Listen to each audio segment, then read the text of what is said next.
What's going on, y'all? Welcome to another episode of the Ears That Hear podcast. I'm very interested, as I always say, because we have a lot of interesting topics. That's what we do here, pod. But I'm very interested to see how this conversation goes. What this conversation came from a statement that somebody said to me the other day. We're in a dialogue, and what this person said is this: what we need is for men to start acting like men. Crazy. Yikes. Wild.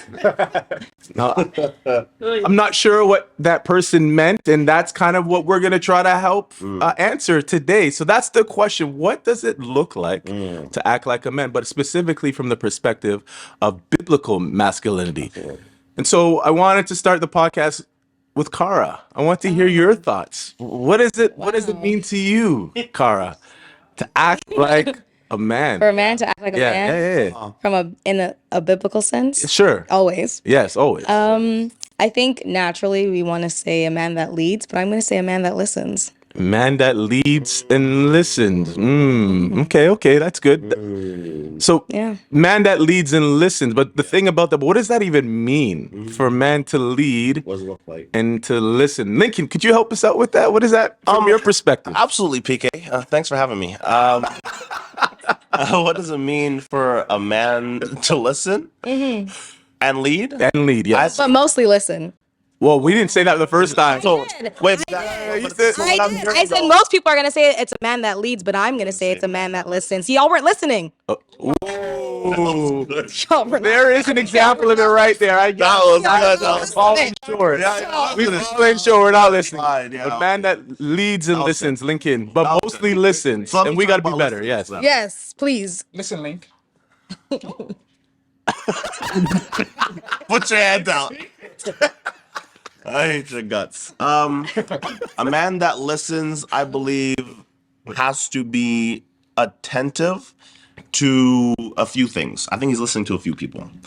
First things first, listens to God. So someone that is constantly in the Word, someone that is constantly in communication with God in one way or another. I think, secondly, he has to listen to the Holy Spirit within him. That intuition, do you know if that's wrong? Do you know if that's right? Listening to that and being confident in that. Lastly, I would say listening to wise counsel. I think making sure that you have a good surrounding of people that you can trust, that you know are also in your word, brothers and sisters in Christ. Yes, sir. Brotherhood. And then I'd also say, You know, you just said lastly, right? I did say lastly. Yeah, you said lastly, but okay, Oh. this is Last. This is last. Last. Yeah. Last. You're good. I feel like that was a shout out to Burna Boy by accident, Yeah. but it's not. At the end, not at the end actually. In addition to that, I think the people that God has assigned you to lead, I think you also have to listen to them. Okay. And I think what that does is it humbles you, but it also gives you an opportunity to be responsible and to encourage the people, love on the people, lead how Christ led, which was servitude, right?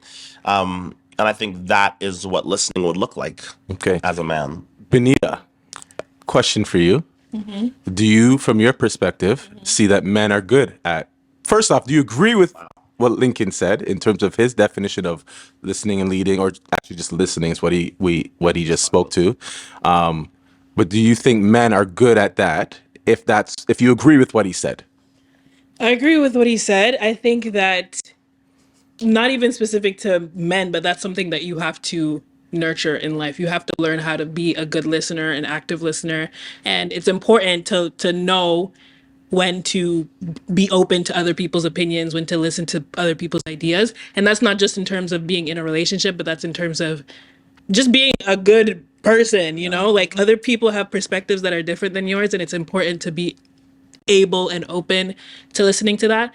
In terms of men specifically, Whoa, this is like a whole like. Because this is my thing. This is my thing with that. listen, Finish your thought. Let her finish her thought. Let her finish her I'm thought. not trying to attack men. I'm not here to attack men, okay? Today's my day off. Wild. That is wild. That's funny. I do think that men can fluctuate in terms of their openness to listening to, especially women, because I feel like innately men feel above women, and so they're a little bit reluctant to opening up to the perspectives of women. So that's what I'd say. Interesting. Wait, I have a question. Do you think that that is also what makes a man a man? I'm not. I didn't say that negatively. Just because you feel like you're above a woman, like the Bible does say that the man is the head of the home. He is above the woman in terms of the hierarchy of the home. I don't think that's a negative thing in terms of it's not a negative thing. And you view it as a hierarchy. Yeah, I do Okay. view it as a hierarchy. But I'm asking, is there another trait besides listening that you think would make a man a man? Because that's the original question, right? Yeah. Yeah, a man who, for me, it's leading. For me, you have to be able to lead, but you also have to be open to listening and being open to the perspective of other people. Okay, I'm gonna go to Ola because you said, Car, you've now said leading. It was secondary to listening, but Benita, you've now said leading, like as a main thing for you, primary. Ola, what does leading, Come on. like a man, look like to you? Man of God. Man of God. Okay, all right. I want to clarify something she said earlier Ooh. about leading and listening. Yes. Actually, the characteristics of being a good leader is being able to listen. So, and I understand what you're talking. Maybe you've been pressurized to talk about listen because everything you said was like, oh, listen to good counsel, listen to this, listen to that. But the primary point of being a man and a man in God's face is actually to being a leader. And being a leader means you're taking your place. You're occupying a spot of authority. Now, it can be abused.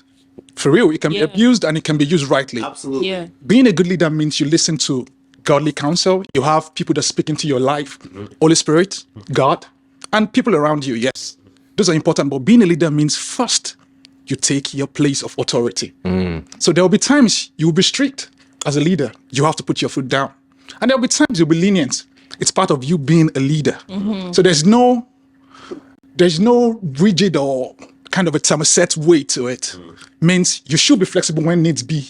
But being a leader means you're responsible for a lot of stuff. So decision gone wrong, It's on you. everything is going south. You have to take, in the Bible, Genesis, Yep. when Eve ate the fruit and gave it to Adam, and God came down. God didn't call Eve. Why? It wasn't because Eve wasn't recognized in God's sight. Because I put someone in the place of authority as a leader here. Adam, where are you? What have you done? So I think over time, men have, they're taking that position of leadership as a very, Just a title. a title, like a garment you wear. You have to show it off. The shoulder needs to be up, broad chest. Oh, like yeah. things, yeah. How did they do the chest? How did they do the chest? Ola, show him the Broad chest. chest. Sit down. Come on, man. So, but it's beyond that. It's beyond that because it has to be a place. You have to be in that place, and it comes with a lot of responsibility. Really, a few men. I've tried as much as possible. We talk about, we read in the news about some deadbeat dads and stuff like that. It's because some people are actually scared of being responsible for others. I can remember when I wanted to get married, the first fear I shared with you that I have few fears was, I'm gonna be responsible for someone. Am I even close? Am I even ready? Like, it's for every man, it's part of our fears early in life. But are we ready to take this on? But it's because we're scared to take that place. So many people run away from it. So few of us really want to learn. And it comes with learning, listening, praying about it, and growing into that role. I didn't just grow into the husband I am today, my first 1 year. Come on. Yeah. Did not. Yeah. I was still, my first 1 year was still all over the place. I feel I could do things, I could do this, it's permissible. Yeah. I started learning and growing. I was intentional about the type of leader I want to be. Okay, so you're a little further along in terms of maturity as a man and as a leader. Aiden, we have here, is the younger. He's a young buck. Yeah, the young one. The young buck amongst us. Aiden, for you, do you feel so leading and listening what Ola said, listening is a part of leading. Do you feel like culture or society has made it easy, or is it something that is natural for you to actually step into authority as Ola has? That's a big question. Want to hear your thoughts. I'm gonna answer because I think that's question is broken up in two parts. Okay. So I'm gonna ask the first question, Answer the Yeah. first one. which is like, do you think culture opened it up? And I don't think so. Okay. Because of they made it feel like men have been leading for so long, and now they quoted this phrase of toxic masculinity, Yeah. which means that like, oh yeah, since a man wants to, like you said, a man's taking authority and knowing when to do what he needs to do in godly counsel, of course. But like women who come into the church from the outside perspective and hearing the like city girls and all them people who are like And all the things from what's the negative stories that the have negative happened in the stories. past. Yeah. And a man wants to now, a godly man wants to come up and be like, hey, I'm going to step into my role Yeah. of being a man. Step into my role as a man. Yeah. They're gonna see it as like, oh, you're doing too much and you're being toxic masculine. You're being a toxic man. Yeah. Which that's another whole thing. Well, a whole other thing. Yeah. A toxic man. So what's the second part then? And the second part is really I took from that is like I don't know, you didn't say it, but like I thought like could you ever like see like a change in that? And I say yeah, I feel like there's an opportunity for that because Limitless is trying to find, like I said, the brotherhood is reshaping men in godly cultures and godly ways. So I feel like if we, like I said, if we step into what we said, not only a leading standpoint, but your purpose of what God wants you to be, then you'll also start seeing that culture that you're talking about change in a way, and you'll see a difference.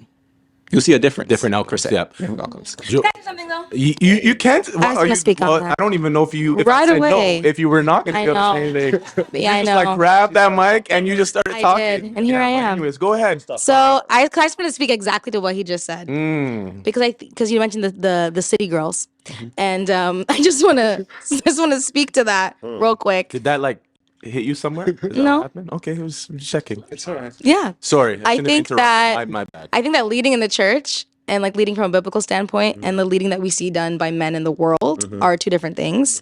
I think a lot of the times like the toxic masculinity that we see from a leadership standpoint is very much rooted in selfishness and rooted in the idea of I'm going to get what I want and pride, pursuitment of just self. And I think when we look at the Bible and what the Bible says about like a woman submitting to a man, but also that every decision that man is meant to make should be in the best decision that's meant for the both of them. I think when we think of it from that perspective and when we look at it in a biblical standpoint that a man is supposed to love his wife the way that Christ loved the church and Christ died for the church. I died. And so do you say you're not dying? Everybody's dying. And I think that's the problem right there. So I mean, it says right there in the Bible, it says Christ. Joanna, I'm coming right out to you. Are you ready to Joanna, say what you gotta say, Joanna. Yeah. I don't think I need to personally, as as a woman. I don't really think I need to, but So as a man, yeah. I mean, Jesus did so. So I mean, Jesus did. at the end of the day, I think Car, you said it perfectly. Like, I think definitely the world has perverted our sense of what it means to lead, what it means to be a man, of course, and you know that leading would look like being dominating, being prideful, not respectful of others' opinions, and making your own choices without counsel. But that's not what Jesus modeled for us, and that's not what men in the Bible have. Well, men that we should look up to in the Bible have modeled for us, right?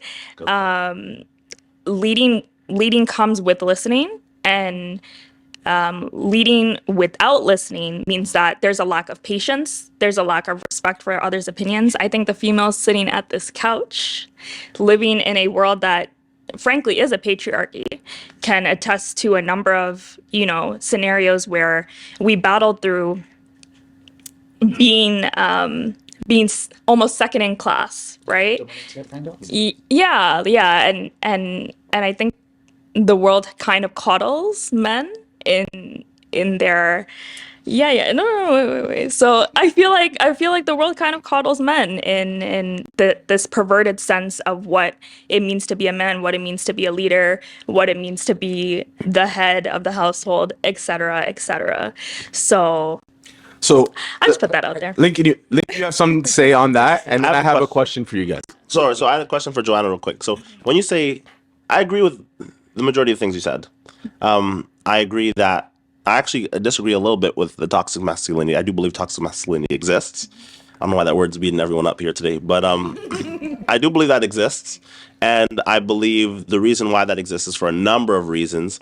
I do believe that it's perversion of what God intended in terms of what a man's supposed to be, right? You said the world coddles men. And you're saying, Wait, and your was loud. It was loud, very loud. Okay, so I guess like my question would be like, what do you mean by the world coddles men? Like, if you could just Yeah. I feel like I want to acknowledge the fact that men go through a lot day to day that you I want to just acknowledge that you go through a lot day to day that you don't necessarily have a lot of spaces to share about, right?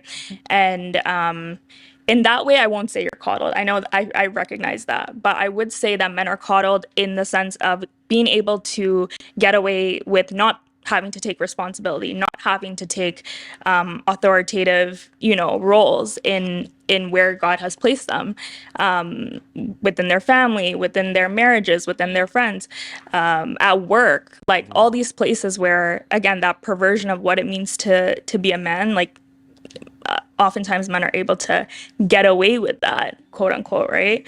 And not be held accountable to how they're acting, how they're treating people, whether they're stepping up to the plate or not. So I think that's ultimately whoever said, be a man, whatever they that's what said. we're talking about. Yeah, it's all about, stepping up and being a leader. And being a leader is best defined by the Bible itself. Absolutely. And it is mostly with white men. I do want to point that out. Oh, she said mostly. It's mostly with white men. I'm taking the microwave. I don't agree with that. I think you don't think that it's No. mostly white men that benefit from the patriarchy and benefit from the fact. No. No, I don't. Benita, speak to that. Really, even like with what Joanna was saying in terms of men like not having to like take on The accountability. Yeah, the accountability of men, like the majority was lacking. You think it's equal between white and black men? I can't give a percentage, but at the end of the day, men in general, black and white men and whatever, Or men of other color, yeah. men, they benefit from being under patriarchy just because they are men. But not equally.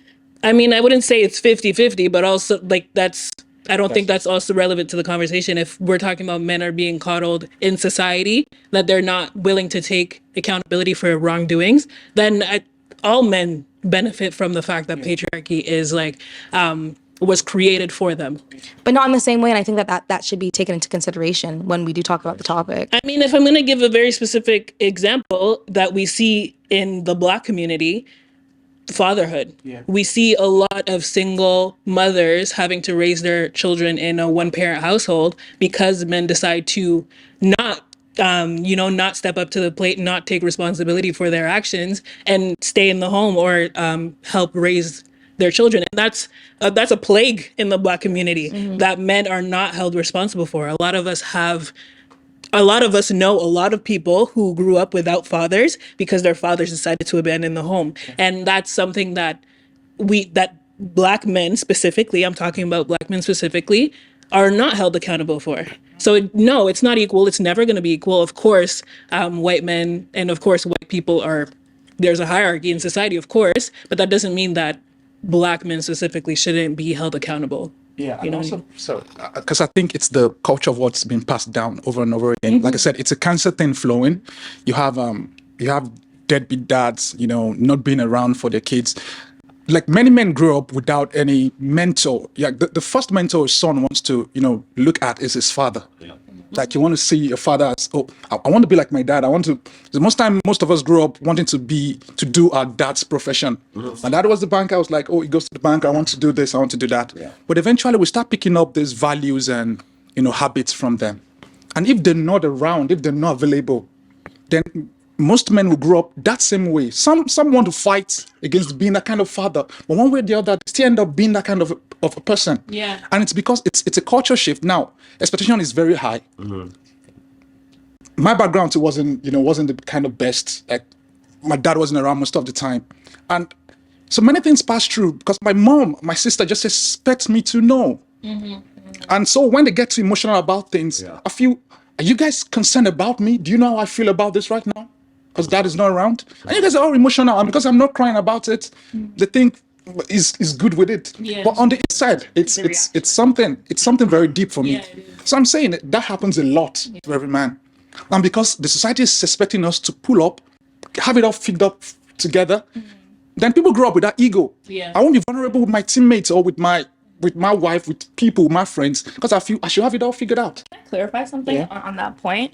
Like, I don't think having to step up to the plate means that you're not supposed to be vulnerable and not supposed to be transparent. And every person, man or woman, is entitled to, deserves relationships and spaces where you can be vulnerable and transparent. And so again, I think that's another perversion of what it means to be a man, step up to the plate, take responsibility, et cetera, et cetera.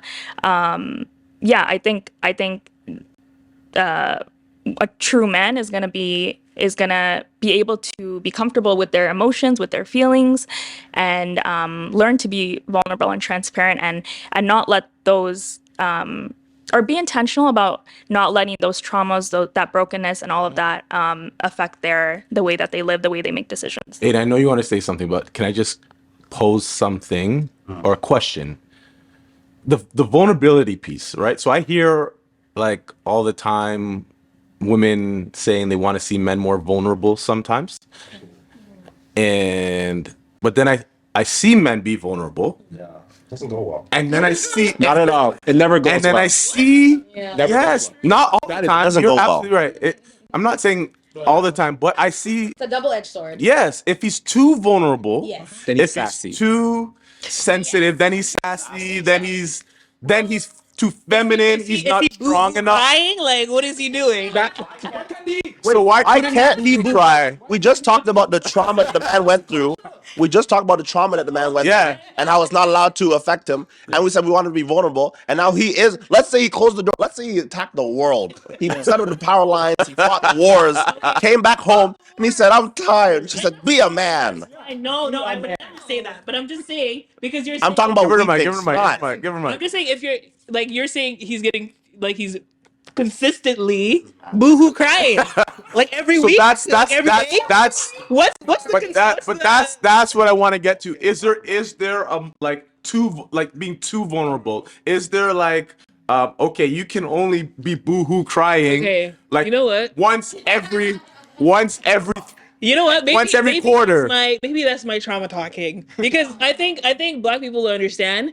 You don't see your parents cry. If they're crying, if they're emotional, they hide themselves. They don't want to be around their children because they don't want their children seeing them that way. So I guess that kind of translates. I think I've only seen my mom cry in her life like 3 times, right? So I'm an emotional person, but I'm also not someone who is constantly like in my emotions crying, So if I'm married to a man and he's the leader of the household, he needs to have everybody in check. He's responsible for his children and his wife, and he's just constantly crying. Like, I'm asking myself questions like, what's going on? Obviously, What question are you asking? You can. I honestly, I love when men are vulnerable. I love when they feel comfortable. That's not true. Crying. Will you? But that's what I mean, though. I do. They'll say that, and then a man will be, but then he's too vulnerable. It's too much. So is there, like within this, like, is there like Okay, measure you know the measure. how You know what the measure is? vulnerable? You can't cry more than me. That's the measure. crazy. Because what measure is that? What measure is that? Wait, can I say something? Go ahead. I don't think it's necessarily. I mean, I think men being vulnerable is a really beautiful thing. I think what I don't like is sassy men. So And what what is I mean, sassy men? and I mean, what I Explain mean that, by yeah. sassy men is men that have a lot of attitude. And what I mean by attitude, it's like I'm trying to find like an example that is appropriate. So but sassy, then that turns into vulnerability. no, I think because when we think about the idea of being in tune with your feminine energy and what that means, I think What the heck does that mean? Feminine Because- energy. because that's what people say. It's like that's what people say. It's like you know. No. I just say be vulnerable. I don't say Okay. don't get in tune with your Okay, well that's feminine what energy. I mean. That's I what just I've say heard. be vulnerable. That's what I've. I just want to make that clear. When I say, I don't say be feminine energy. I don't say that. Which world? It's be vulnerable, and it's okay from my perspective for a man to be vulnerable. I think it's wonderful but for a man they to be get some slack vulnerable. sometimes. I think it's great for men to be vulnerable, but I just think sometimes there's like attitude that is rooted in sassiness that we think is vulnerability, and it's not. It's just rudeness. Okay. What is that? I want to. Can you give me an example of that? Like if you're communicating, I think so. For example, like sometimes, and this can be for men or women, when you are speaking with someone and they're always thinking that you're the thing that you're saying is like the most negative outcome of like what you're talking about. Like if I were to like compliment Lincoln and someone would be like, "Oh, you're only complimenting like Lincoln today," you know, or if he's like, "Oh, you didn't compliment me yesterday when you saw me." Like I think so like that's there's like a sassiness a and like. sassiness to his. Yeah, maybe like there's an argumentativeness yeah, that but can be it's- rooted in sassiness, that is a little attitude that people think, oh, but that's just a man being vulnerable and he's showing his Yeah, emotions. I would and- agree. I don't. Yeah, And that's, I don't like that. that's different. Aiden has something to But say, some people do that. and then so. yeah. Oh, Benita. Yes. Yes. That was so Benita. I agree with one point that you laid out. So out of all points, I agree with one. Okay. The one point that you laid out is that men should not cry more than you. And You agree with that? I agree with that. Okay, good. Interesting. Because I feel that as society says and as everyone knows, women are more emotionally intelligent. Society says mostly intelligent than men. So that's why I say, like, if he cries more than you, then that is going to be weird. But I'm going to ask you a question. If, let's say, there's a reason, let's say something happened, he lost his job the week before, Of course you can cry. Like, and then this week, that's fine? yes. Great. That's okay. So, Pop your stuff, Aiden. Pop your stuff. so, I'm glad you said that because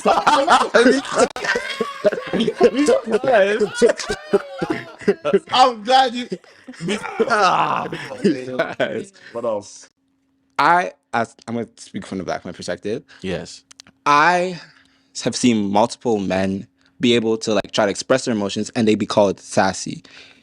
Because men don't usually have like because there's raised how men in general, but mostly black men are raised to be like, yo, you can't cry. So you bottle up all your emotions and then you take that into relationships and you're like, and then when there's actually something that you're supposed to be like, your girl's like, why are you not And it's crying? legit. Yeah. Why are you not crying? This is an emotional moment. You're like, I don't cry. But then there's always that part where you bottle up your emotions so much where it expresses Eventually itself comes up. in somewhere else. Yeah. That's good. So Talk to me, Aiden. I believe that men are the vulnerability is being like swayed. So I feel like the middle ground that's supposed to be is if there's a reason, It's justified. that's justified. Let it just go.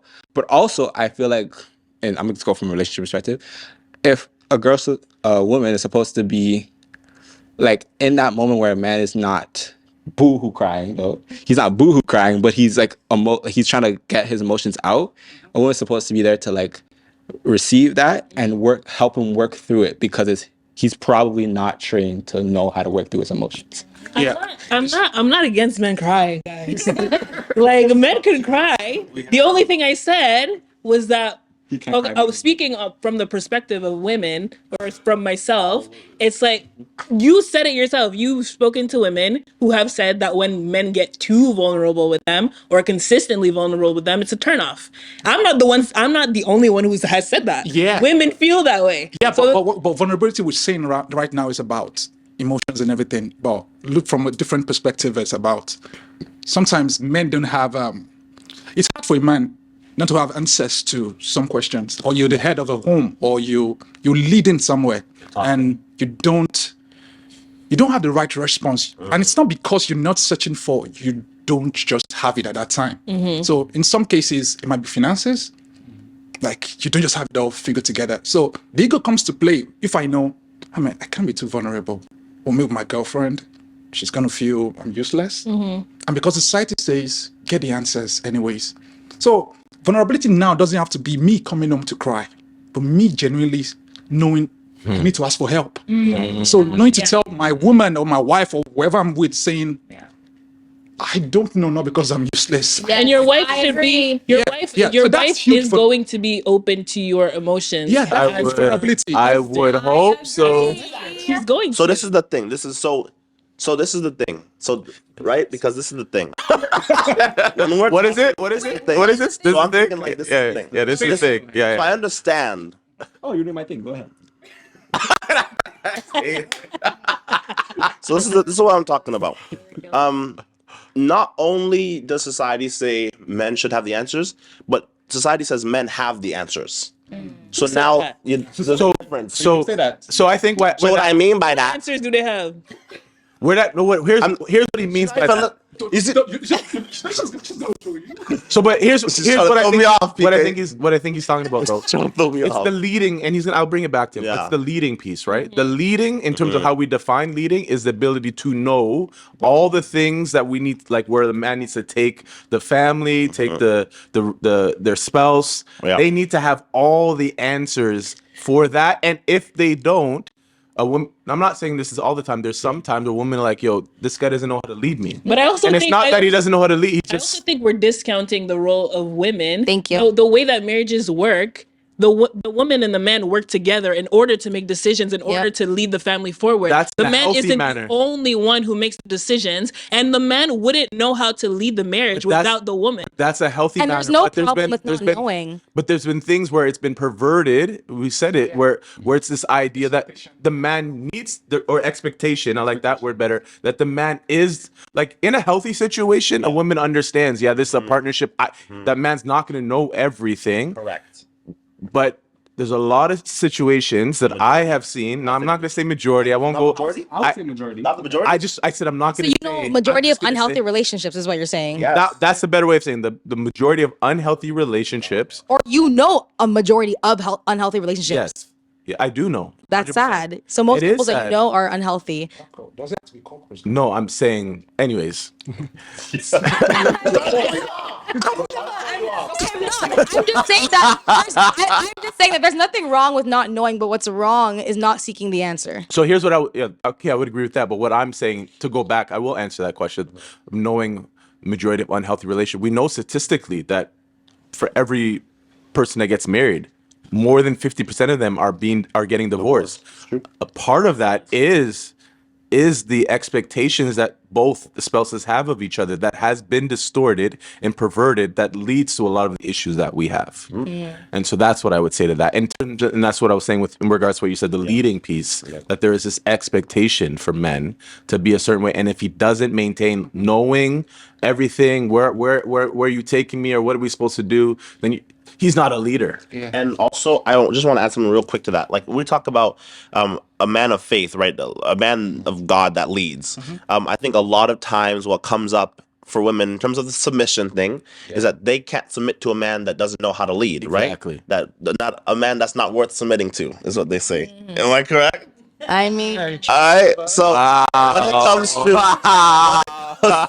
It's not treading. You've actually said that. Putting it there. so when it comes to Lick your thing roller. So when it comes to, so this is what I'm saying though. What I'm saying is, it looks like society is saying either you have the answers or you act like you have the answers until you really have the answers. Because Fake What's it wrong till with you that make it? is that the fake it till you make it ends with depression. It ends with depression. It ends with men saying, "Yo, I can't do this, and I can't talk to her, and I can't talk to them because they're gonna clown me." And for so it." then, so what ends up happening? Exactly. So what ends up happening is now they actually don't communicate those things to you, and then they hold it to themselves. Correct. And then they take it on themselves, which then Correct. leads to something that they're not supposed to only deal with by themselves. God has actually created that He would have His wife to be the helper that would support Him in this decision to help me, and He can't have.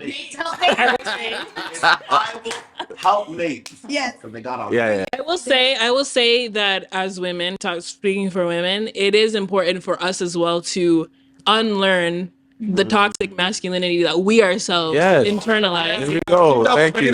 Yes. I don't like when too many men agree with me. So we're not just gonna take back that statement now?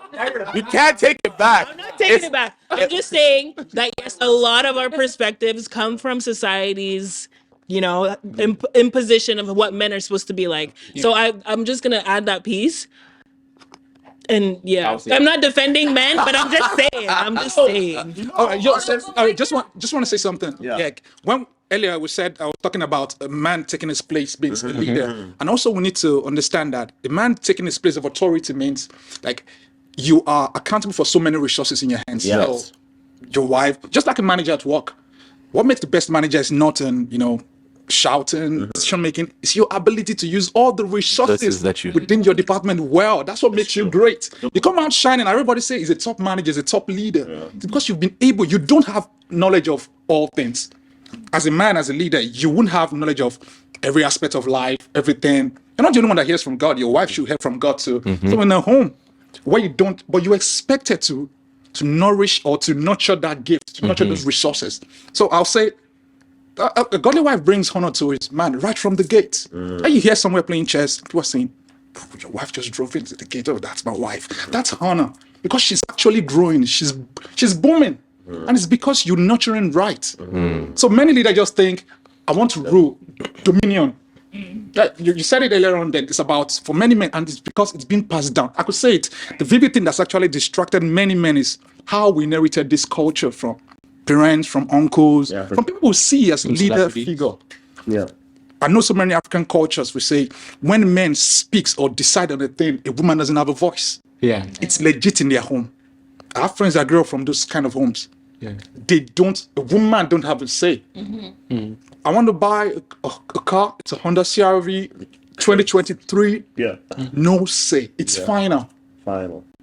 And so those kind of guys keep raising sons, turning them into the society. And That's hard. And that's toxic masculinity that we're talking about. Car, you had something a second. I did, because I just wanted to make it very clear that I think asking for help is also a part of leadership, and it's also a part of discernment and what it means to be a man. I think it's okay to say that you don't know, but that you will find out. I don't know the answers right now, but I will have the answers tomorrow or next week. You still say the fake it to make it is I think you can. I think anything in life, fake it to make it is what gets you far. But that's a whole other conversation for another time. Yeah. But I think that when we're specifically talking about this topic, I think faking it till you make it doesn't mean not communicating with your wife, not communicating with your partner. I mean, you can fake it to society in a particular way. Again, that's a deeper conversation. Yeah, but Karen, you said something about, sorry. Yeah. You said, I don't know, and by tomorrow I will find the answer. Why am I coming to you for help if I was going to find it somewhere else? I want us to find the answers. Together. I don't know. See, the home is a place of strength. It's a place of solace. It's a shelter. I can't go out there fighting the whole world. I want to come home to my wife because I know when I'm done with her, I'm going out of that door stronger than before. Yeah. Come on. I don't know. I want us to figure this out together. Go ahead. Wow. So I'm not going to. But amazing. I'm going to figure it out. Yeah. I should have done that before coming home. Yeah. I don't know.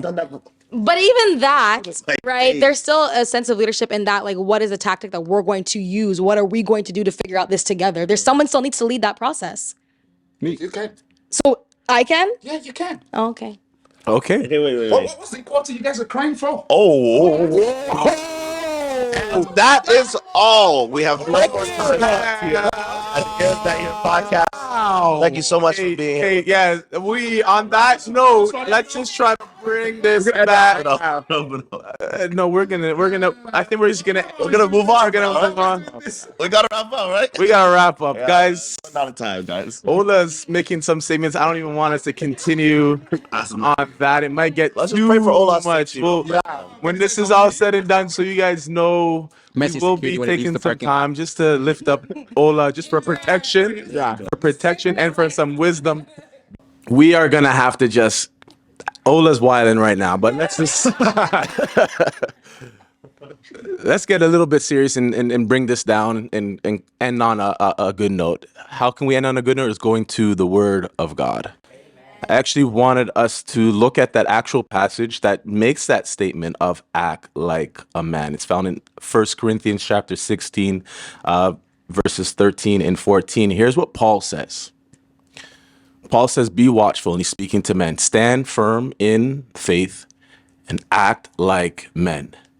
Be strong, and let all that you do be done in love.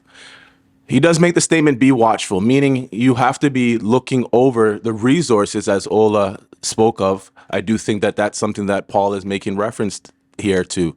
He also makes a statement to stand firm. I do think that you need to stand firm in your faith and let that be the guiding principle in terms of what it looks like to be a man. We're talking about here about biblical masculinity. Okay, man. And in that, that's how you then are strong. Based on what the scripture says, that's what strength is.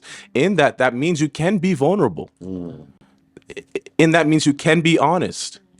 You can be true to who you are. So be strong in that. But then he ends off in verse 14 saying, but let all that you do be done in love. This is what is like the catalyst to all of this. Everything that you need to do needs to be done in love. So if we're talking about biblical masculinity, I think those two verses help to encompass a lot of what it means to be a biblical man. And I want to encourage all men that are watching and women, if you want to take this as an opportunity to point them, because it helps us, to this episode, to help them understand what it means to be a man, encourage them to watch. With that being said, if you've enjoyed this episode, we want to encourage you to continue the conversation. Make your comments in the section below.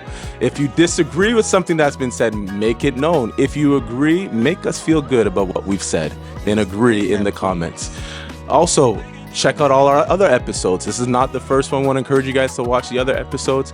And the biggest thing that you can do from all the episodes, like, and then the final thing is subscribe. We would love if you could do that for us. So thank you so much for watching this episode. That concludes our episode of the Ears That Hear podcast.